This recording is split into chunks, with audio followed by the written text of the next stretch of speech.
Welcome to the Whiskey Vault. I'm Daniel. It's William Schappert gave us this one too. You know what?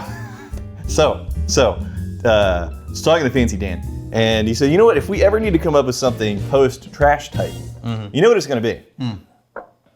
Basically, did you ever play Call of Duty? And you know what it is to Prestige? Oh yeah. You come all the way back around again. Come all the way back to Magnificent Bastard. Right. Level 2. Oh yeah. All right. Yeah. What is level 2 Magnificent Bastard? Specifically, the font's different. Okay.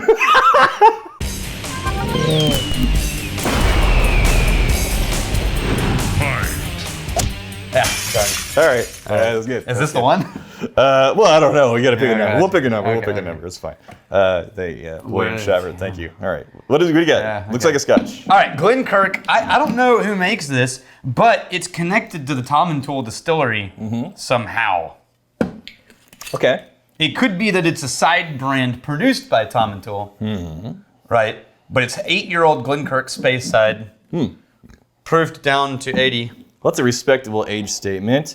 The proof is going to leave me a little... Enough. I'm a little perplexed as to the proof and then also the screw cap. So I'm going into it with kind of like lower shelf, bottom shelf expectations. But 8 years, though. I think this could be like their budget age statement offering. Okay. Right, where it's like it's got an age statement, but it's obviously aimed at the budget market because it's a lower price.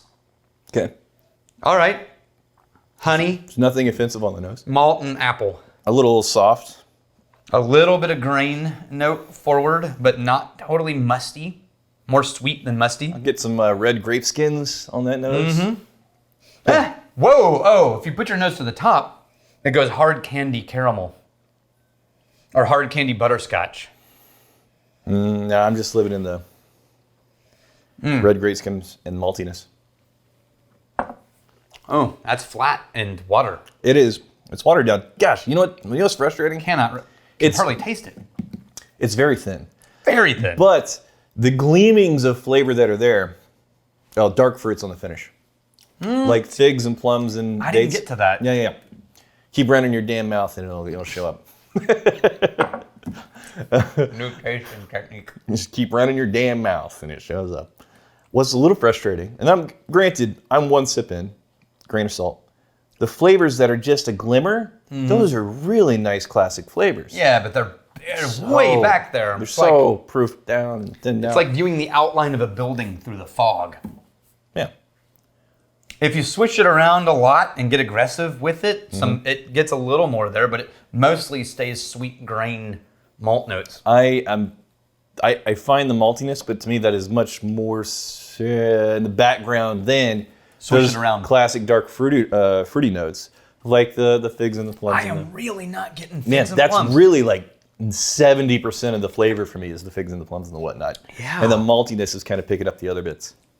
You have a very different definition of figs and plums than I do. I do not. evidently. No. I think I am just probably tasting differently than you right now. Yeah. Because I woke up and I said to myself, today you're so much better than Daniel at tasting. Yeah. This is just a mental game. Right. Yeah, you got a strong mental game. I'm going to do your swish here. All right, do the swish. Ready? You observe me for technique. Why do I have to watch you? Yes, for to make sure I'm doing it right. This is my version. I can't see inside your mouth. You can see the movement. Okay. The gesticulations. All right. That's my face. Don't laugh. Wow, that was aggressive. You might have taken it a little too far. Breathe some air. That sound. See, that's where you went wrong. Oh. I actually taste less now. I don't know why. It can't possibly be because you basically gargled it. Yeah. That's the whiskey technique. No, I actually... I'm getting less of those. And granted, these are thin... I got nothing.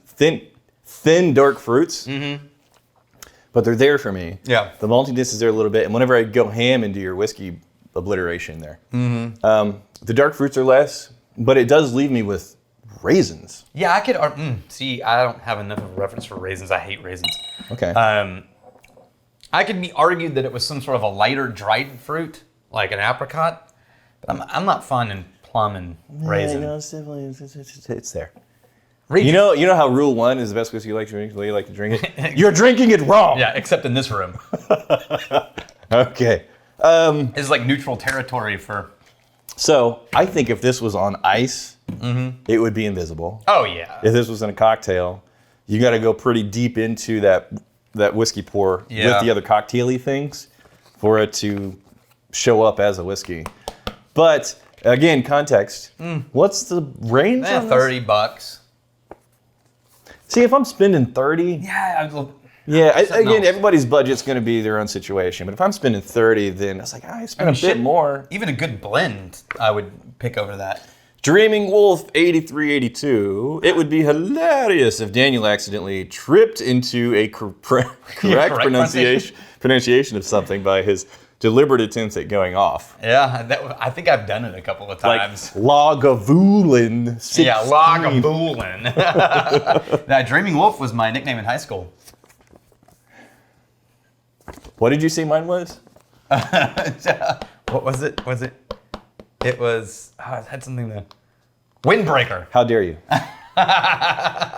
Because I walk in with the windbreaker. Yeah. All right. I like Jell-O, yay, says. Also my nickname in high school. It's very weird. Serendipity. General question, is there an advantage to natural corks over synthetic? Yeah, so here's the thing. For tactile way it feels, yes. For practical impact of anything having to do with spirit or bottle, 0.